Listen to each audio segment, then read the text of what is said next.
I was nominated to run for this office by a petition of voters in the Lake Charles area and across the district in South Louisiana. There were 1,400 signers of that petition, and the petition nominated me to run for this office. All of the signers of that petition had several things in common. One main issue in common was that they were concerned about the decisions being made in Washington that were being made on the basis of money changing hands. And oftentimes that money changing hands was in the form of campaign contributions.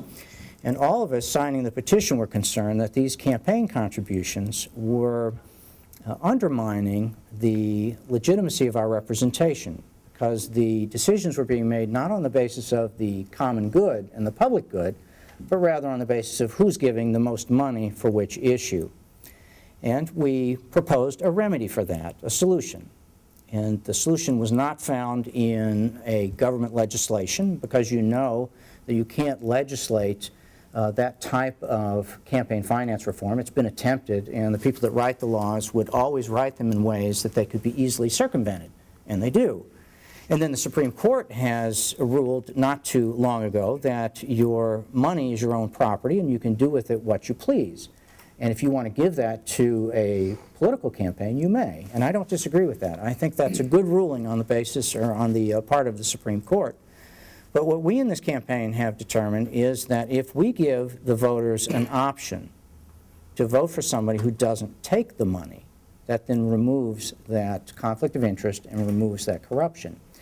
But where are you going to find a candidate like that? Any conventional campaign, you'll have a candidate who takes lots of money, and his opponent will take lots of money. And there are two celebrity candidates in this election. That's one of the reasons this election is ideal for this message, is that the two celebrity candidates are spending an awful lot of money on the campaign, and that they often are even receiving that money from the same sources.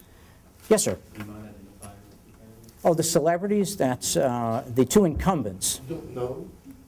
That's the two incumbents. That's Mr. Bustani and Mr. Landry. Sorry. And no, that's, I welcome questions. Please ask. And they spend an awful lot of money buying television ads. They buy radio ads, billboards, put a lot of stuff in your mailbox. But they're spending an awful lot of money on this campaign. My campaign accepts absolutely no campaign contributions. And my campaign spends no money. I'm not spending my own money. I'm a physician. I could spend money, but I don't. I don't spend one dime, because if I start spending my own money, that would then make me vulnerable, because then I may want others to share that expense. So I don't incur any of that vulnerability. I don't spend a dime on the campaign. Everything is done by electronic media, social media. My website was a free website, and I operate it myself. Nothing is spent in this campaign. And that's done very deliberately and very intentionally, because what we hope to achieve is to be elected and then serve and have absolutely no conflict of interest.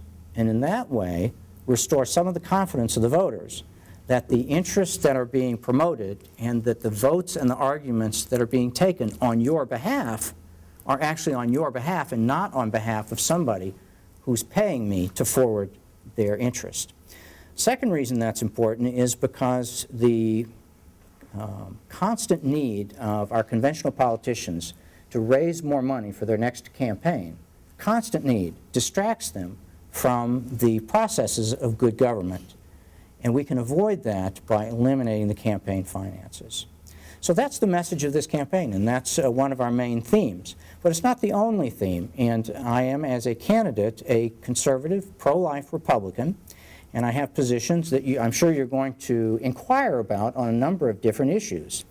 That I'm a strong advocate for the Constitution and interpretation of many issues based on constitutional merit, a smaller federal government, that we should rely on free market for growth and for return to prosperity. I mentioned that I'm pro-life, and I want to strengthen our obligations to Social Security and Medicare, immigration reforms that must observe the law but also respect human dignity, and a strong defender of the Second Amendment.